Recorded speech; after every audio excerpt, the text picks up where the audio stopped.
ನನ್ನ ಎಲ್ಲ ಕನ್ನಡ ಜನತೆಗೆ ನಮಸ್ಕಾರಗಳು. ಇವತ್ತಿನ ಪ್ರೀ ಮಾರ್ಕೆಟ್ ಅಲ್ಲಿ ಅಪ್ಡೇಟ್ ಮಾಡಿದ್ವಿ. ಡಿಮ್ಯಾಂಡ್ ಝೋನ್ ಅನ್ನ ಕ್ರಿಯೇಟ್ ಮಾಡಿಕೊಂಡು ಪ್ರೈಸ್ ಮೇಲ್ಗಡೆ ಹೋಗುತ್ತೆ ಅಂತ ಹೇಳಿದ್ವಿ. ಓಕೆನಾ? ಸೊ ಡಿಮ್ಯಾಂಡ್ ಝೋನ್ ಅನ್ನ ನೋಡಬಹುದು. ಇಲ್ಲಿ 24 ಲಾಟ್, 42 ಲಾಟ್, 14 ಲಾಟ್ ಇದು ಮಾರ್ಕೆಟ್ ಓಪನ್ ನಲ್ಲಿ ಡಿಮ್ಯಾಂಡ್ ಝೋನ್ ಅನ್ನ ಕ್ರಿಯೇಟ್ ಮಾಡಿಕೊಂಡು ಪ್ರೈಸ್ ಮೇಲ್ಗಡೆ ತಗೊಂಡು ಹೋಗಿದ್ದಾರೆ. ಓಕೆನಾ? ಡಿಮ್ಯಾಂಡ್ ಝೋನ್ ಅನ್ನ ಕ್ರಿಯೇಟ್ ಮಾಡಿದ್ರೆ ಪ್ರೈಸ್ ಎಲ್ಲಿವರೆಗೆ ಹೋಗುತ್ತೆ ಅಂತ ಹೇಳಿದ್ದೆ. ಸೊ ಫಸ್ಟ್ ಟಾರ್ಗೆಟ್ ಅನ್ನ ಅಪ್ಡೇಟ್ ಮಾಡಿದ್ದೆ 55,800 ಹೋಗುತ್ತೆ ಅಂತ ಹೇಳಿದ್ದೆ. ಸೊ ಅದೇ ತರ 55,600 ವರೆಗೂ ಹೋಗುತ್ತೆ ಅಂತ ಕೂಡ ಅಪ್ಡೇಟ್ ಮಾಡಿದ್ದೆ. Almost near to the target. 100 point ಮಾತ್ರ ಮಿಸ್ ಆಗಿರೋದು ಅಷ್ಟೇ, ಅದು ಕೂಡ ಕ್ಲಿಯರ್ ಮಾಡ್ತಾರೆ. ಓಕೆನಾ? ಸೊ ಅದೇ ತರ ಏನಾಗಿದೆ ಅಂದ್ರೆ ಪ್ರೈಸ್ ಅಗೇನ್ ಇಲ್ಲಿ ಏನಾಗಿದೆ ಅಂದ್ರೆ ಸೆಲ್ಲರ್ಸ್ ಎಂಟ್ರಿ ಕೊಟ್ಟಿದ್ದಾರೆ ಟಾಪ್ ಇಂದ. ಓಕೆನಾ? ಸೊ ಅದನ್ನು ಕೂಡ ನಿಮ್ಗೆ ಲೈವ್ ಅಲ್ಲಿ ತೋರಿಸ್ತೇನೆ.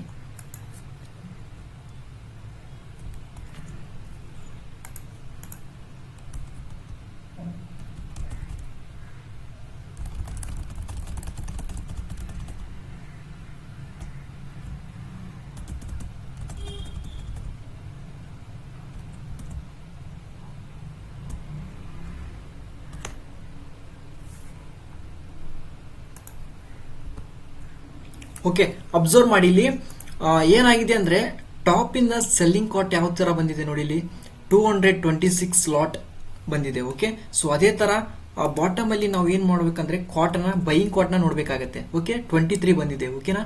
ಈ ಕ್ಯಾಂಡಲ್ ದಲ್ಲಿ ಯಾವ ತರ ಅಂದ್ರೆ ಬೈಯರ್ಸ್ ಯಾವ ತರ ಟ್ರಾಪ್ ಆಗಿದ್ದಾರೆ ಅಂದ್ರೆ ಮೊಮೆಂಟಮ್ ನ ಚೇಸ್ ಮಾಡ್ಲಿಕ್ಕೆ ಹೋಗಿದ್ದಾರೆ. ಓಕೆನಾ? ಎಮೋಷನಲಿ ಮಾರ್ಕೆಟ್ ಮೇಲ್ಗಡೆ ಹೋಗುತ್ತಂತೆ ಬೈ ಮಾಡ್ಲಿಕ್ಕೆ ಹೋಗಿದ್ದಾರೆ. ಓಕೆನಾ? ಸೊ ಇವರೆಲ್ಲರೂ ಏನಾಗಿದ್ದಾರೆ ಅಂದ್ರೆ ಟ್ರ್ಯಾಪ್ ಆಗಿದ್ದಾರೆ. ಓಕೆನಾ? ಸೊ ಟ್ರ್ಯಾಪ್ ಆದ್ಮೇಲೆ ಪ್ರೈಸ್ ಏನಾಗಿದೆ, ಸೆಲ್ಲಿಂಗ್ ಸೈಡ್ ಟರ್ನ್ ಆಗಿದೆ. ಸೊ ನಮ್ಗೆ ಸೆಲ್ಲರ್ಸ್ ಯಾವ ತರ ಕಮಿಟ್ ಆಗಿ ಯಾರಿಗೂ ಗೊತ್ತಾಗಲಂಗ ಕಮಿಟ್ ಆಗಿದ್ದಾರೆ. ಓಕೆನಾ? ಆ ಕ್ಯಾಂಡಲ್ ದಲ್ಲಿ. ಸೊ ಅದು ನಮ್ಗೆ ಕ್ಲಾರಿಟಿ ಸಿಕ್ತು. ಓಕೆ, ಈ ಕ್ಯಾಂಡಲ್ ದಲ್ಲಿ ಕನ್ಫರ್ಮೇಶನ್ ಸಿಕ್ತು. ಆಮೇಲೆ ಏನಾಗಿದೆ, ಪ್ರೈಸ್ ಪುಲ್ ಬ್ಯಾಕ್ ಹೋಗಿ ಆಮೇಲೆ ಏನಾಗಿದೆ, ಸ್ಟ್ರಾಂಗ್ ಆಗಿ ಸೆಲ್ಲಿಂಗ್ ಆಗಿದೆ. ಸೊ ಈ ಕ್ಯಾಂಡಲ್ ಅನ್ನ ಬೈಯಿಂಗ್ ಕ್ಯಾಂಡಲ್ ಅಂತ ಹೇಳಿದ್ವಿ ಓಪನ್ ಅಲ್ಲಿ. ಓಕೆನಾ? ಸೊ ಆಮೇಲೆ ಯಾಕೆ ಹೊಡಿತಂದ್ರೆ ಅದು ನಮಗೆ ಕಾಟ್ ಕನ್ಫರ್ಮೇಶನ್ ಬರಲಿಲ್ಲ. ಓಕೆನಾ? ಇದು ಓಪನ್ ಆಕ್ಷನ್ ಅಲ್ಲಿ ಹೇಳಿದ್ವಿ. ಮಾರ್ಕೆಟ್ ಡಿಮ್ಯಾಂಡ್ ಕ್ರಿಯೇಟ್ ಆಗಿತ್ತು ಓಪನ್ ಆಕ್ಷನ್ ಅಲ್ಲಿ. ಓಕೆನಾ? ಸೊ ಅದನ್ನು ಕೂಡ ಏನಾಗಿದೆ ಅಂದ್ರೆ ಸೆಲ್ಲಿಂಗ್ ಸೈಡ್ ಸ್ಟ್ರಾಂಗ್ ಆಗಿ ಬಂದಿರೋದ್ರಿಂದ ಡಿಮ್ಯಾಂಡ್ ಝೋನ್ ಹೊಡೆಯುವಂತ ಚಾನ್ಸಸ್ ಇರುತ್ತೆ. ಓಕೆ, ಸೊ ಅದೇ ತರ ಏನಾಗಿದೆ, ಡಿಮ್ಯಾಂಡ್ ಝೋನ್ ನ ಕ್ಲಿಯರ್ ಮಾಡಿದ್ದಾರೆ ಮಾರ್ಕೆಟ್ ನಲ್ಲಿ.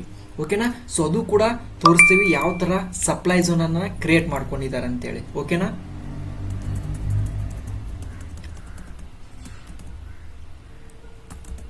ಇಲ್ಲೆಲ್ಲ ನೋಡಬಹುದು. ಈ ಕ್ಯಾಂಡಲ್ ದಲ್ಲಿ ಒಂದು ಡಿಮ್ಯಾಂಡ್ ಝೋನಿಗೆ ಸಪ್ಲೈ ಝೋನ್ ಅನ್ನ ಕ್ರಿಯೇಟ್ ಮಾಡ್ಕೊಂಡಿದ್ದಾರೆ.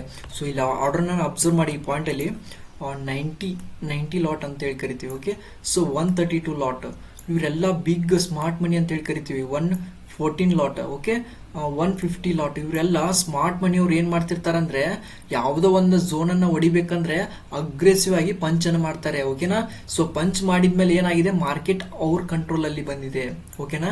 ಸೊ ಆ ಝೋನು ಅದು ಸಪ್ಲೈ ಝೋನ್ ಆಗಿ ಕನ್ವರ್ಟ್ ಆಗಿದೆ. ಓಕೆನಾ? ಸೊ ಹಾಗಾಗಿ ಏನಾಗಿದೆ, ಪ್ರೈಸು ಕೆಳಗಡೆ ಬರ್ತಾ ಇದೆ.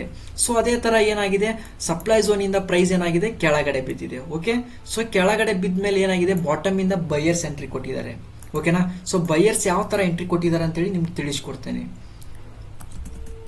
ಸೊ ಇಲ್ಲಿ ನೋಡಬಹುದು ಬಾಟಮ್ ಅಲ್ಲಿ ಏನಾಗಿದೆ ಅಂದ್ರೆ ಆ ಸೆಲ್ಲಿಂಗ್ ಕ್ಯಾಂಡಲ್ ನಲ್ಲಿ ಎನಿ ಟೈಮ್ ಸೆಲ್ಲಿಂಗ್ ಕ್ಯಾಂಡಲ್ ಅಲ್ಲಿ ಕೂಡ ಬೈಯರ್ಸ್ ಬರ್ತಾರೆ. ಯಾರಿಗೂ ಗೊತ್ತಿಲ್ಲ ಸೆಲ್ಲಿಂಗ್ ಕ್ಯಾಂಡಲ್ ಅಂತ ನಾವು ಅನ್ಕೊಂಡ್ ಬಿಟ್ಟಿರ್ತೀವಿ, ಬಟ್ ಸೆಲ್ಲಿಂಗ್ ಕ್ಯಾಂಡಲ್ ಅಲ್ಲಿ ಬೈಯರ್ಸ್ ಬರ್ತಾರೆ. ಓಕೆನಾ? ಈ ಸೆಲ್ಲಿಂಗ್ ಕ್ಯಾಂಡಲ್ ಅಲ್ಲಿ ಬಾಟಮ್ ಅಲ್ಲಿ ಅಬ್ಸರ್ವ್ ಮಾಡಬಹುದು ನಾವು, ಅಗ್ರೆಸಿವ್ ಆಗಿ ಬಾಟಮ್ ಅಲ್ಲಿ ಬೈಯರ್ಸ್ ಬಂದು ಕುಂತಿದ್ದಾರೆ. ಓಕೆನಾ? ಸೊ ಹಾಗಾಗಿ ಏನಾಗ್ತಿದೆ, ಪ್ರೈಸ್ ಏನಾಗ್ತಾ ಇದೆ, ರಿವರ್ಸಲ್ ಆಗಿ ಮೇಲ್ಗಡೆ ಹೋಗ್ತಾ ಇದೆ. ಓಕೆ, ಸೊ ಅಗೇನ್ ಏನಾಗ್ತಾ ಇದೆ, ಸಪ್ಲೈ ಝೋನ್ಗೆ ರಿಜೆಕ್ಷನ್ ಆಗಿ ಕೆಳಗಡೆ ಬರ್ತಾ ಇದೆ. ಅಗೇನ್ ಏನಾಗ್ತಾ ಇದೆ, ಫಾಲ್ಸ್ ಬ್ರೇಕ್ಔಟ್ ಅನ್ನ ಕ್ರಿಯೇಟ್ ಮಾಡ್ಕೊಂಡು ಮತ್ತೆ ಸೆಲ್ಲಿಂಗ್ ಆಗ್ತಾ ಇದೆ. ಯಾಕಂದ್ರೆ ನಮ್ ಜನ ಏನಂತ ಯಾವ ತರ ಟ್ರೇಡ್ ಮಾಡ್ತಾರಂದ್ರೆ, ಪ್ರೈಸ್ ಏನಾಗುತ್ತೆ, ಯಾವ್ದೋ ಒಂದು ಲೆವೆಲ್ ಅಲ್ಲಿ ಸಪೋರ್ಟ್ ತಗೊಳುತ್ತೆ, ಮೇಲ್ಗಡೆ ಹೋಗುತ್ತೆ, ಬ್ರೇಕ್ಔಟ್ ಆಗುತ್ತೆ ಅಂತ ಯಾವುದೇ ಕಾರಣಕ್ಕೂ ಮಾಡ್ಲಿಕ್ಕೆ ಹೋಗಬೇಡಿ. ಓಕೆನಾ? ಯಾಕಂದ್ರೆ ಇಲ್ಲಿ ಮಾರ್ಕೆಟ್ ಅಲ್ಲಿ ನಡೀತಾ ಇರೋದು ಏನಂದ್ರೆ ಟ್ರ್ಯಾಪ್ಡ್. ನೀವೆಲ್ಲ ಬ್ರೇಕ್ಔಟ್ ಟ್ರೇಡಿಂಗ್ ಮಾಡ್ತೀರಾ, ಯಾವುದೇ ಕಾರಣಕ್ಕೂ ಮಾರ್ಕೆಟ್ ಅಲ್ಲಿ ನಡೀತಾ ಇರೋದು ಜಸ್ಟ್ 20% ಅಥವಾ ಅಪ್ರಾಕ್ಸಿಮೇಟ್ ಆಲ್ಮೋಸ್ಟ್ ಒಂದು 10% ಮಾತ್ರ ಏನ್ ನಡೀತಾ ಇದೆ ಅಂದ್ರೆ ಮಾರ್ಕೆಟ್ ನಲ್ಲಿ ರಿಯಲ್ ಬ್ರೇಕ್ಔಟ್ ನಡೀತಾ ಇದೆ. 90% ಏನ್ ನಡೀತಾ ಇದೆ ಅಂದ್ರೆ ಫಾಲ್ಸ್ ಬ್ರೇಕ್ಔಟ್ ಕ್ರಿಯೇಟ್ ಮಾಡ್ಕೊಳ್ತಿದ್ದಾರೆ. ಓಕೆನಾ?